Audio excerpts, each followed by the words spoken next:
বুঝছেন? আচ্ছা, আজকে যা তোরা জানিস যে পুরীর কথা। পুরী হচ্ছে জগন্নাথ দেবের স্থান। শুরু করি এবার। ওই জায়গাটা হচ্ছে মালব্য দেশ ছিল। মালব্য দেশের রাজা ছিলেন তখন ইন্দ্রদ্যুম্ন। ইন্দ্রদ্যুম্ন অত্যন্ত ভক্তিপরায়ণ রাজা ছিলেন। সমস্ত পুজো, হোম, যজ্ঞ, দান, ধ্যান উনি প্রচুর করতেন। উনি ছিলেন শ্রীহরির ভক্ত। উনি যত সাধু সন্ত সমস্ত কিছু সবাইকে উনি দান ধ্যান, ঘন ঘন হোম যজ্ঞ সমস্ত কিছু উনি করতেন। উনি সবসময় ধর্ম নিয়েই থাকতেন। অতি ধর্মশীল মানুষ ছিলেন। তা একদিন শ্রীহরি বললেন যে এবার আমার তুমি বিগ্রহ মন্দির করে প্রতিষ্ঠা করো। তা তখন উনি কি করলেন? উনি সুন্দর করে মন্দির নির্মাণ করলেন। খুব সুন্দরভাবে মন্দির নির্মাণ হয়ে গেল, কিন্তু বিগ্রহ কোথায় পাবেন, কি রূপ হবে, সেই নিয়ে উনি খুব চিন্তিত হয়ে পড়লেন। তখন উনি পাঠালেন ওনার ওখান থেকে কয়েকজন ব্রাহ্মণকে, নীলাচলে যাও বাবার বিগ্রহ সংগ্রহ করে আনো। কোন বিগ্রহ প্রতিষ্ঠিত হবে এই মন্দিরে? তাদের মধ্যে একজন ছিলেন বিদ্যাবতী।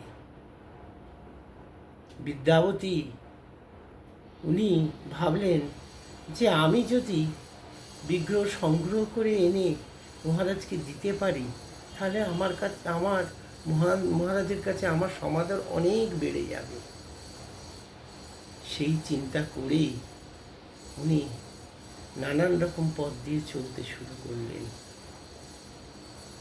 তা তখন বিদ্যাবতী চলেছেন, তখন তো চারিদিকে বন জঙ্গল সমস্ত কিছু।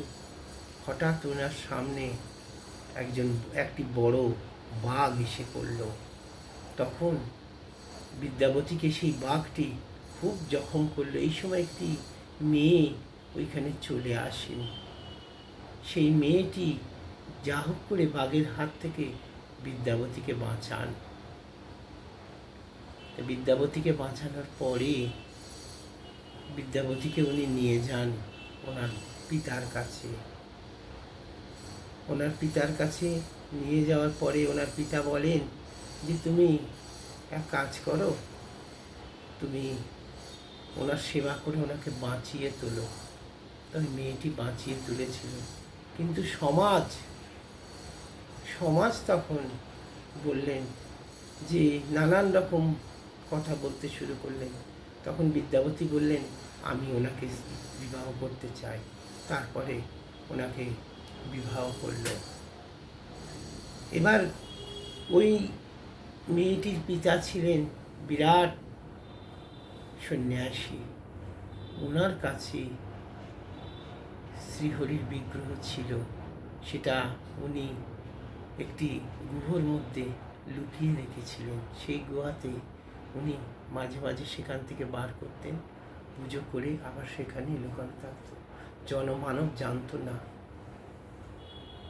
তা সেই বিদ্যাবতী একদিন ইচ্ছা প্রকাশ করলেন তার স্ত্রীর কাছে যে তোমার পিতাকে বলো আমাকে ওই বিগ্রহ দেখাতে। তখন পিতা কন্যার কথায় রাজি হলেন বটে, কিন্তু বললেন আমি নিয়ে যাব, কিন্তু ওর চোখ বেঁধে আমি নিয়ে যাব, আমি গুহর কাছে গিয়ে ওর চোখ খুলে দিয়ে ওকে দর্শন করাবো, আবার নিয়ে আসবো। এখানেও বিদ্যাবতী ছল কপটতা করলেন। কি করলেন? হাতে করে সর্ষে নিয়ে নিলেন। চোখ বেঁধে যখন নিয়ে যাচ্ছিল, উনি সেই পথটা সর্ষে ছড়াতে ছড়াতে গেলেন। গিয়ে দর্শন করে উনি আবার ফিরে এলেন।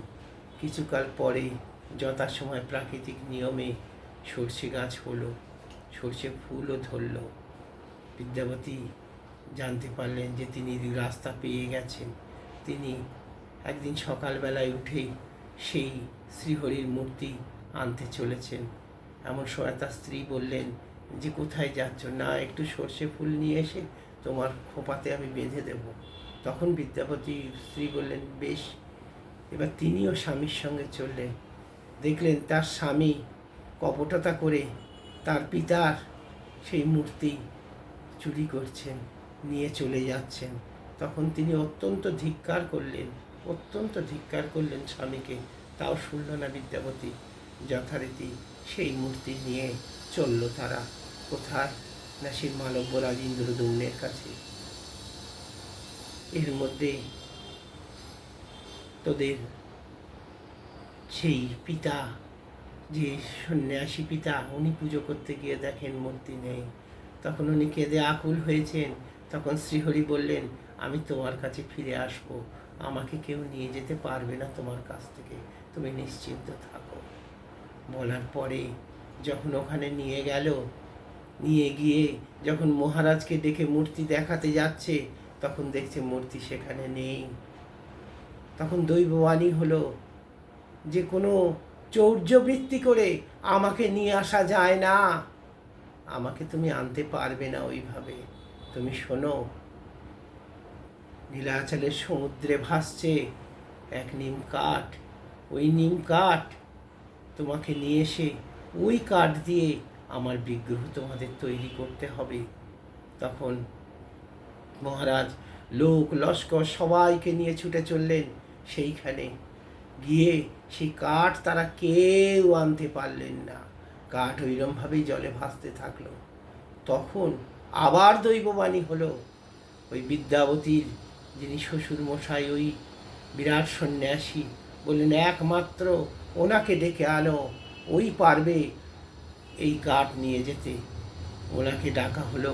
উনি এলেন, অবলীলাক্রমে একা নিজে সেই কাঠ তুলে নিয়ে গিয়ে মন্দির প্রাঙ্গণে রাখলেন। তোদের আরও অনেক কথা বলার আছে, আমি বলবো এর পরবর্তী ঘটনা কি হয়েছিল।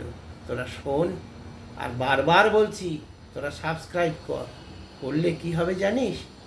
তোরা আরও অনেক কিছু জানতে পারবি। তোরা হয়তো একটা ভিডিও পেলি, কিন্তু এই যে সাবস্ক্রাইব করলে পরপর যে ভিডিওগুলো বেরোচ্ছে, অনেক কিছু জানার আছে। তা আমরা তো ভারতবাসী, আমাদের ভারতের ইতিহাস আমরা জানবো না? আমরা সনাতন হিন্দু ধর্মের মানুষ, আমাদের কিছু জানবো না? স্বয়ং নারায়ণ সম্বন্ধে আমরা জানবো না? তাহলে কি জানলাম? বৃথা জন্ম। এইটুকু জান। আমার তো কিছু তোদের জানার মধ্যে দিয়ে আমি তো কিছু আমার পাওয়ার কিছু নেই, সুতরাং তোদের জানতে অসুবিধে কি আছে? ভালো থাকবি, সবাই ভালো থাকবে।